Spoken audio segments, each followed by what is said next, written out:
नमस्कार माझ्या सर्वांना, मी शिवानी. गावाकडच्या स्वादमध्ये आपलं खूप खूप मनापासून स्वागत आहे. तर आज मी मॉर्निंगच्या नाश्त्यामध्ये बनवलं आहे, मस्तपैकी म्हटलं संडे आहे काहीतरी बनवायचं.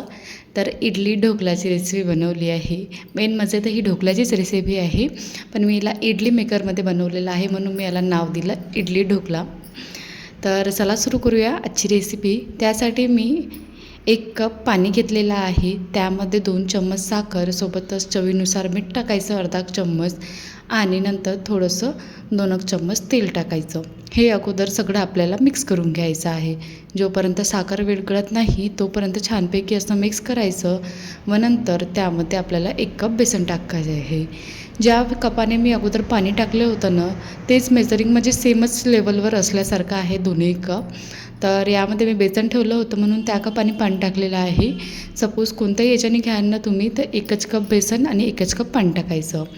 त्यानंतर मी त्यामध्ये अर्धा कप रवासुद्धा टाकलेला आहे बारीकवाला आणि हे सगळं छानून टाकलेलं आहे मी. तुम्ही असंही टाकू शकता. नंतर त्यामध्ये थोडीशी पाऊण चम्मच हळद टाकायची व हे सगळं असं मिक्स करून घ्यायचं. छानपैकी असं कुठल्या वगैरे नसताना असं मिक्स करून घ्यायचं पूर्ण एकसारखं. कंटिन्यू याला 5 एक मिनटाच्या जवळपास तुम्ही याला मिक्स करायचं. नंतर 5 ते 10 मिनटं याला रेस्ट करायला ठेवून द्यायचं. तोपर्यंत बाकीचे कामं करून घ्यायचे. आता बाकीच्या कामामध्ये म्हणजे जसं की आपल्याला इडली स्टँडला ऑइल लावून घ्यायचं आहे आणि सोबतच इडलीच्या पात्रामध्ये पाणीसुद्धा गरम करायला ठेवून द्यायचं आहे.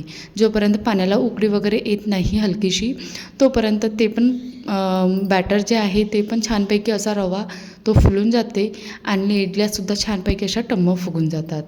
तर आता ऑइल लावून झाल्यानंतर व पाणी गरम व्हायला लागलेलं आहे तर 1 पॅकेट मी यामध्ये इनोचा टाकत आहे. तुम्ही या ठिकाणी सोडासुद्धा टाकू शकता. बट इनोनी आणि छानपैकी असे टम्म फुगतात म्हणून मी इनोचा वापर केलेला आहे.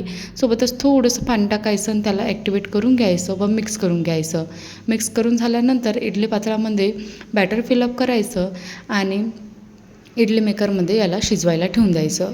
ज्या प्रकारे आपण नॉर्मली इडल्या शिजवायला ठेवतो ना अगदी तशाच प्रकारे याला वेळ लागते हलकासा. कमीत कमी 10 मिनटं लागेल. 10 मिनटापेक्षाही कमीच लागते. आणि नंतर आपल्याला याला चेक करायचं आहे की छानपैकी शिजल्या की नाही शिजल्या बा 10 मिनटाच्या नंतर. तर तुम्हाला वाटत असेल की चाकूला थोडंसं चिपकलेलं आहे बट ते चिपकलेलं म्हणजे कसं होतं शिजलेला भाग जो होता ना तो छानपैकी असा चिपकलेला होता. ज्यावेळेस आपण इडली चेक करतो ना तर ते चिकटपणा चिपकून जाते. सपोज नाही शिजली राहिली तर नाही आणि शिजली असली तर इझिली निघून जाते.